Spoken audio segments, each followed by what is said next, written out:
Le Seigneur soit avec vous. Et avec votre esprit. Évangile de Jésus-Christ selon saint Matthieu. Gloire à toi, Seigneur. En ce temps-là, Jésus disait à ses disciples, « Vous êtes le sel de la terre, mais si le sel devient fade, comment lui rendre de la saveur? Il ne vaut plus rien. On le jette dehors et il est piétiné par les gens. Vous êtes la lumière du monde. Une ville située sur une montagne ne peut être cachée. Et l'on n'allume pas une lampe pour la mettre sous le boisseau.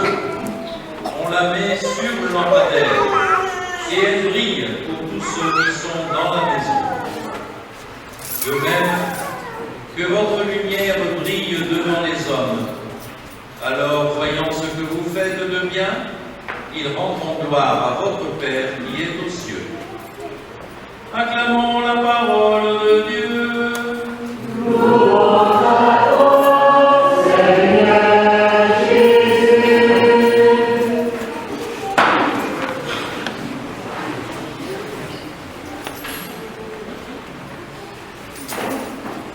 Encore aujourd'hui, Jésus emploie des mots simples, utilise nos activités quotidiennes pour nous parler de choses profondes. Aujourd'hui, il s'agit du sel.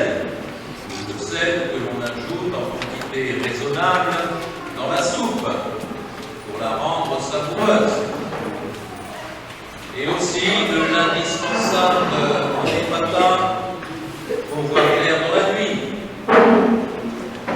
Voilà les choses simples. Mais voyons maintenant la profondeur du message.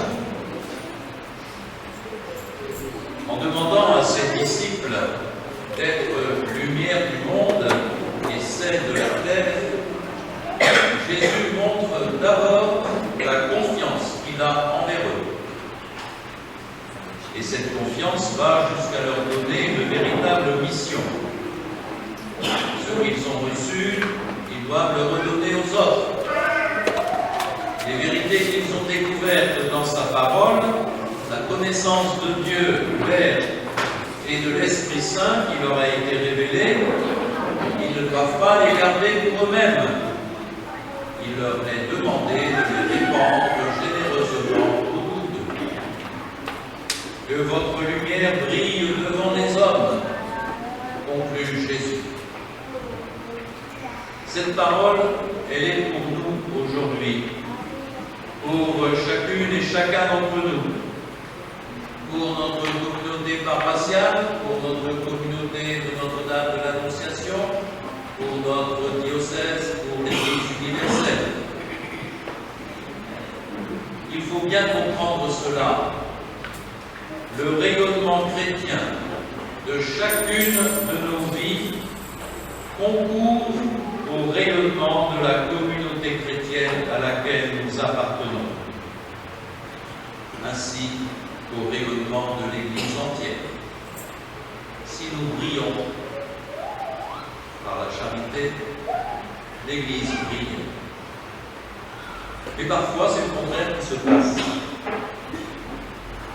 Si nous sommes honnêtes, il nous faut reconnaître que souvent, l'enthousiasme, la passion et l'audace de la bonne nouvelle ont laissé place à, en français, l'apathie, en haïtien, le fioul,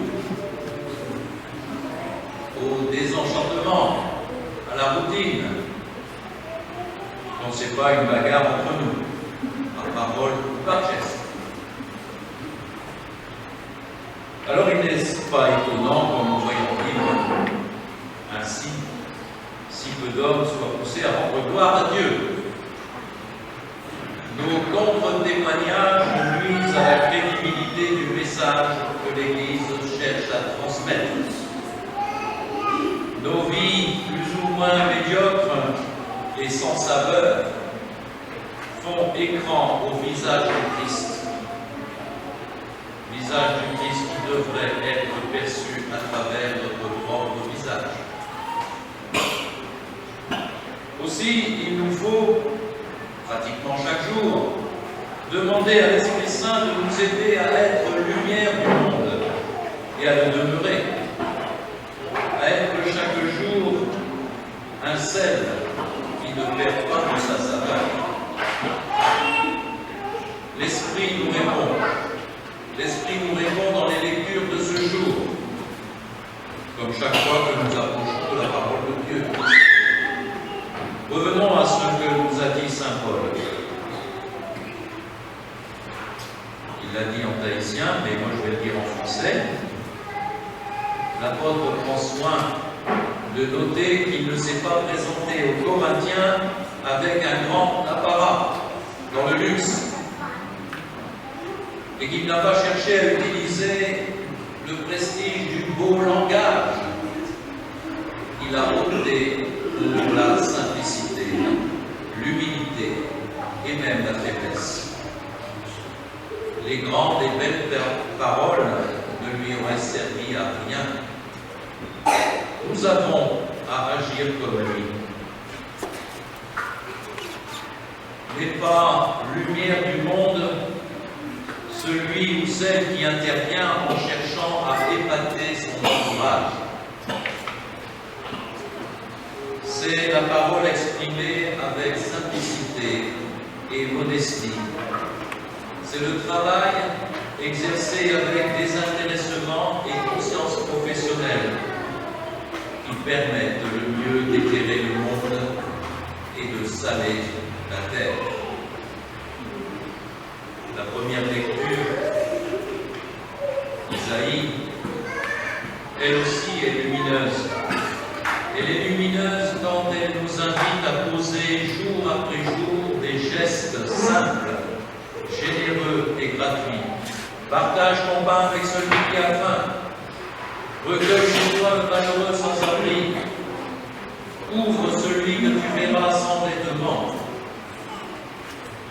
Ces gestes sont inspirés par un amour authentique.